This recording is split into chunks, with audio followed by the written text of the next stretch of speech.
En vrai, je sais pas trop. Je pense que les deux personnages peuvent se débrouiller partout. Il y a moyen que ça se termine sur un PS2, je pense, ou un Small Battlefield, dans l'idée. La meilleure map pour Air Blizzard serait quand même d'avoir un Kalos ou d'avoir un DF.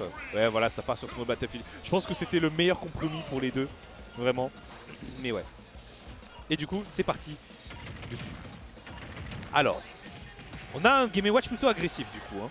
On voulait voir, et ouais, on a un Game & Watch agressif qui utilise notamment le B pour les catching lander, double pair, et on a un début de 0 to death hein, pour le moment. Non, c'est bon, on a réussi à toucher du côté d'Adrian. Il va falloir se chauffer un petit peu. Ouais, en France en ce moment, faut savoir qu'on est un peu des diesels. Hein. On met du temps à démarrer, mais une fois qu'on démarre, c'est plutôt pas mal. Donc voilà, il faut pas avoir peur non plus. Ouais, là, ça prend ses marques. Par contre, le fer qui a été trouvé, ça, on a eu les petits éclairs de chaos, mais c'est bon, on a une très bonne DI de la part d'Adrian. Adrian qui revient sur le terrain. Ouais, c'est bon. Mais par contre, on répond bien du côté d'Origami. Wow! Le regrab qui a été anticipé, le F-tilt qui est passé. Il savait très bien ce qu'il faisait, le joueur espagnol. Et franchement, moi je trouve qu'il nous propose des belles choses. Hein. C'est un gameplay que je trouve qui ressemble beaucoup à ce que Fiel il a l'habitude de proposer. Donc un Game & Watch très rushdown, très je joue sur les frames, sur les hitbox et les mix-up en haut en bas. Et là tu vois qu'il a déjà pris une stock nette d'avance. Hein. Genre on a vraiment du retard du côté d'Adrian. Et en plus c'est vrai que le counter pick Fox ne marchera pas dessus, hein, genre, clairement. Le Fox est un match-up que le Game & Watch aime énormément. Ah, c'est un hidden boss. Ouais, franchement, il est chaud. Hein. Franchement, il est vraiment chaud. Hein. Bon, par contre, on a réussi à prendre la stock du côté d'Adrian, donc ça, c'est plutôt cool. Par contre, Adrian, ça fait plusieurs fois qu'il lâche le ledge et qu'il fait des lianes. Et ça, je pense qu'il faut qu'il fasse gaffe parce que sur les moments clutch, ça peut être un truc sur lequel il peut perdre le set. Hein. Parce que vraiment, je pense qu'on va avoir droit à un set assez serré. Hein. Voilà, c'est bon, Adrian qui commence à s'adapter. Pas trop de nerfs. Le up B qui a l'air de poser problème. En fait, là, j'ai l'impression qu'Adrian, il réfléchit à comment est-ce qu'il doit approcher. Parce que depuis tout à l'heure, je vois, il dit s'il s'approche, il se prend le up B. S'il s'approche pas, il fait les fouets de LAN. Du coup, ça se renvoie. Et du coup, tu vois, il galère à approcher alors qu'il y a des solutions. Il y a des solutions sur les approches, notamment une approche qu'on oublie tout le temps, c'est l'approche des dash shields. Le backer qui a été trouvé, dommage ça n'a pas touché sur la pointe de la... Ouais, là ça touche et du coup on prend l'avantage du côté d'Adrian et c'est ça qu'il fallait. Hein.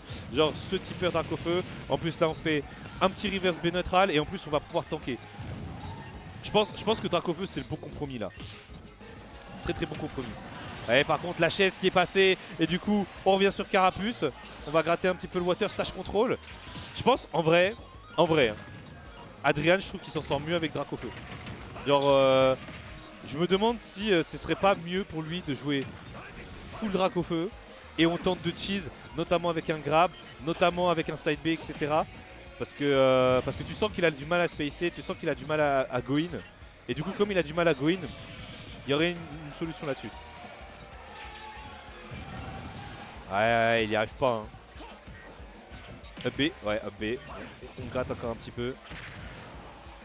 Après, je l'ai jamais vu Adrian essayer de tenter de bait. Ah, dommage. Je l'ai pas vu essayer de tenter le bait le up B. Genre en mode il fait un aerial Tomahawk et up B il sort direct, tu vois. Ça se tente, hein. Vraiment. Oula.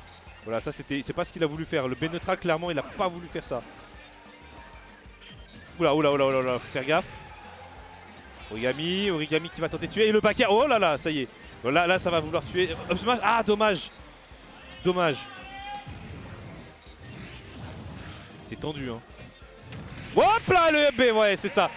On s'est trop pressé du côté des joueurs espagnols et du coup, le up B out of shield. En fait, c'est ça. C'est que dans le match-up, le up smash et le up B out of shield vont être les clés de la victoire pour Adrian pour pouvoir justement tuer de manière constante le Game & Watch. Hein, parce que vous l'avez vu hein, dans ce set, on avait quand même un rythme qui était très oppressant du côté du Game & Watch. Mais à chaque fois qu'Adrian il arrivait à gratter ses petits pourcentages à droite, à gauche, pas besoin d'aller à d'énormes pourcentages. On arrive, on bait une erreur, on punit avec ce qu'il faut et du coup on prend le premier set. Ah vraiment, c'est ouais, vraiment le Dracofeu, c'est lui qui a carry la game, hein, vraiment. La Sacha spéciale. What the fuck, c'est quoi ça? Et on part sur destination finale. Ok. Ah, pas de grab. Donne trop. Donne air. Un autre ou pas? Non? Ok. Ok. Nair. Repère. Ah, et franchement, les frame traps, hein, ils sont là. Hein.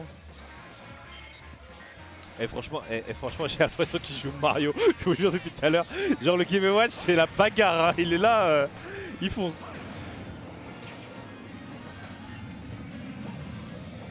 Ouais, on respecte. Hein. Côté Adrien, on respecte parce qu'on sait que si on atterrit, on se prend le B. Voilà, on a bien bait. Hein. On a bien bait. C'est pas mal ça, les approches grounded comme ça, j'aime bien. Voilà, des dash downs. Par contre, le seul truc où je trouve que Adrien, il a du mal, c'est qu'il a du mal à garder le stage control.